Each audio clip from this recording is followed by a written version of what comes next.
আচ্ছা 10 নম্বর দেখেন, একটি সিলিন্ডারের বৃত্তীয় তলের ব্যাসার্ধ 2 সেন্টিমিটার, উচ্চতা 6 সেন্টিমিটার হলে উহার মোট ক্ষেত্রফল কত?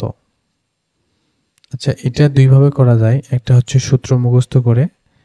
তো সূত্র কি আমরা সিলিন্ডারের আচ্ছা সূত্র দিয়ে করি একটু।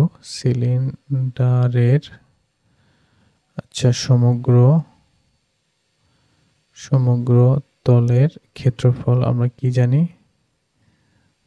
সূত্র হচ্ছে 2 পাই আর হচ্ছে আর প্লাস এইচ। তাহলে 2 গুণন পাই আর হচ্ছে 2। আর এর ভ্যালু কত? 2 আর এইচ হচ্ছে এখানে 6, তাই না? তাহলে 6 দুগুণে 12, 12 দুগুণে এই তো ভুল করলাম। 6 আর 2 8, 8 আর দুগুণে 16,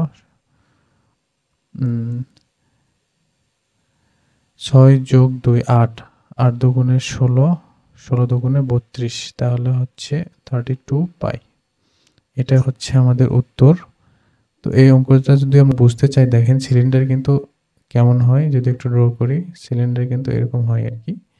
সিলিন্ডারের সমগ্র তলের ক্ষেত্রফল চেয়েছে, তাহলে সমগ্র তলের মধ্যে এই পাশে একটা বৃত্ত আছে, তার একটা ক্ষেত্রফল আছে পাই আর স্কোয়ার, এই পাশে একটা আছে, এটা হচ্ছে পাই আর স্কোয়ার, এবং এই যে বক্রতলটা আছে, এই যে পৃষ্ঠ, এটার কিন্তু একটা কি আছে, ক্ষেত্রফল আছে। এটার ক্ষেত্রফলটা কিরকম, যে পরিধিটা আছে 2 পাই আর, তার সাথে যদি এইচ গুণ দিই তাহলে এটার ক্ষেত্রফল পাই। আর এই তিনটা যদি আমরা যোগ করি তাহলে আমরা পাই আর স্কোয়ার 2 পাই আর এইচ, তাহলে এটা যদি আমরা করি তাহলে 2 পাই আর প্লাস এইচ, এটা আমরা পাই আর কি। তো এটা হচ্ছে আমাদের কাঙ্ক্ষিত যে এই যে উত্তর বের করেছি যে সূত্র দিয়ে, সেটার সূত্র হচ্ছে এটার ডেরিভেশন।